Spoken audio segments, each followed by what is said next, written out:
শহীদ রাষ্ট্রপতি জিয়াউর রহমান এবং সাবেক প্রধানমন্ত্রী এবং খালেদা জিয়ার কবর জিয়ারতের মাধ্যমে আপনি আসলে কি বার্তা দিতে চান? আসলে আমাদের শহীদ রাষ্ট্রপতি জিয়াউর রহমান বাংলাদেশের বহুদলীয় গণতন্ত্রের প্রতিষ্ঠাতা এবং উনি বাংলাদেশকে একটি আধুনিক বাংলাদেশ করার জন্য স্বপ্ন দেখছে।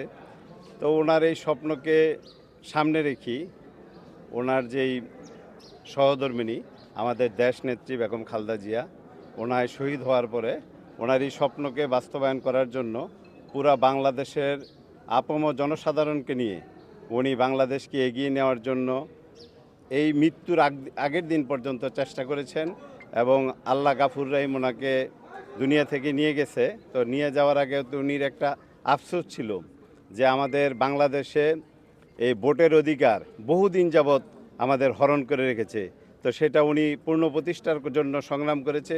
আল্লাহ গাফুর রহিম 5ই আগস্টের মাধ্যমে এই গণ অভ্যুত্থানের ভিতর দিয়ে আমাদের এই গণ অধিকার, বাংলাদেশের যে ভোটার অধিকার ফিরিয়ে দেওয়ার জন্য উনি আন্দোলনের এই ফলপ্রসূ আমরা এই সামনে যে নির্বাচন, এই নির্বাচনে ইনশাল্লাহ জনগণের প্রত্যাশা অনুসারে এই বাংলাদেশ ভবিষ্যৎ সুন্দর এবং সুজলা সুফলা যে বাংলাদেশের স্বপ্ন জিয়াউর রহমান, শহীদ প্রেসিডেন্ট জিয়াউর রহমান সাহেব দেখেছেন এবং আমরা সকলেই দেখি এবং আমাদের দেশনেত্রী বেগম খালেদা জিয়ার এই সবসময় চাইতো যে বাংলাদেশকে কিভাবে উন্নত বিশ্বের সাথে বাংলাদেশকে দেখতে চায় উনি। তো আমরা এই বার্তা দিতে চাই যে বাংলাদেশের আমরা যারা জিয়ার সৈনিক এবং খালেদা জিয়ার আমরা স্নেহ পেয়েছি, আমরা এটাই বলবো আপনাদের সৎ চিন্তা দিয়ে আমাদের যে মেধা দিয়ে আল্লাহ পাক যেন আমাদেরকে বাংলাদেশকে সুন্দরভাবে গড়ার জন্য আমাদের ক্ষুদ্র ক্ষুদ্র প্রচেষ্টার মাধ্যমে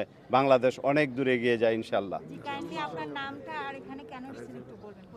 আমার নাম মোহাম্মদ ইলিয়াস, আমি মাধবদী পৌরসভার সাবেক মেয়র, বিএনপি থেকে বিপুল ভোটে নির্বাচিত মেয়র ছিলাম এবং আমার সাথে যারা প্রতিদ্বন্দ্বিতা করেছে তাদের এই আমলিক প্রতিদ্বন্দ্বিতা করেছে, বিভিন্ন প্রার্থী প্রতিদ্বন্দ্বিতা করেছে। তো ওনারাও আমার সাথে জামানত বাজেয়াপ্ত হইয়া আমরা দানের শীষ প্রতীকে বিজয়ী হয়েছি, কিন্তু আমাদেরও ভোটের অধিকার নেক্সট নির্বাচনে ভোটের অধিকার হরণ করে আমাদের বিজয়কে ছিনিয়ে নিয়েছে। তা আমরা চাই এই বাংলাদেশ আর যেন ভোটের অধিকার এই কেউ ছিনিয়ে নিতে না পারে। জনগণের ভোট যাতে জনগণের কাছে ফিরিয়ে দেওয়া যায়, জনগণ যাতে যাকে ইচ্ছে, যাকে প্রার্থী মনে করে, যাকে যোগ্য মনে করে এই দেশের জন্য, তাকেই যেন জনগণ নির্বাচিত করে জনগণের খেদমত করার জন্য। বহুদিন যাবৎ আপনারা ক্ষমতার বাহিরে, আপনি একজন সাবেক মেয়র হিসেবে মাধবদী পৌরসভার উন্নয়ন এবং জনগণের প্রত্যাশা নিয়ে এখনকার ভাবনা কি? আসলে বহুদিন ধরে আমরা এই ক্ষমতার বাহিরে, কিন্তু বাংলাদেশ নিয়ে এবং মাধবদীকে নিয়ে প্রতিনিয়ত আমরা ভাবতাম। তো এই জন্য সুদূর প্রসারী প্ল্যান আছে। আল্লাহ গাফুর রহিম যদি আমাদেরকে, আমাদের এই দলকে একক সংখ্যাগরিষ্ঠতাভাবে এবং বাংলাদেশে আবার পুনরায় বহুদলীয় গণতন্ত্র প্রতিষ্ঠা লাভ করে এবং পার্লামেন্টে আমরা যদি যেতে পারি, ইনশাল্লাহ আমাদের বাংলাদেশ আমরা যে আশা করি সে আশা ইনশাল্লাহ বাস্তবায়ন হবে। তো এটার পাশাপাশি মাধবদী অটোমেটিকলি এই উন্নয়নের দ্বারা অব্যাহত থাকবে ইনশাল্লাহ। আমরা শুনেছি আপনি পৌরসভার মেয়র, কত সাল থেকে কত সাল পর্যন্ত মেয়র ছিলেন? এটা কি 11 থেকে 15 মনে না, 10 থেকে 15। হ্যাঁ, আমি 2010 থেকে 15 পর্যন্ত ছিলাম। মাধবদী পৌরবাসীর প্রতি আপনার 1 মিনিটের কোনো বার্তা থাকলে এখান থেকে।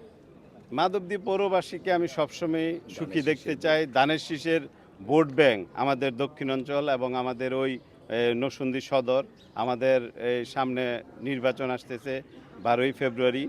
আমাদের খুব ভালোবাসার প্রার্থী খায়রুল কবির খোকন ভাই ওই জায়গায় নির্বাচন করতেছে। আশা করি উনি বিপুল ভোটের মাধ্যমে দানের শীষ প্রতীক নিয়ে বিপুল ভোটে জয় হবে।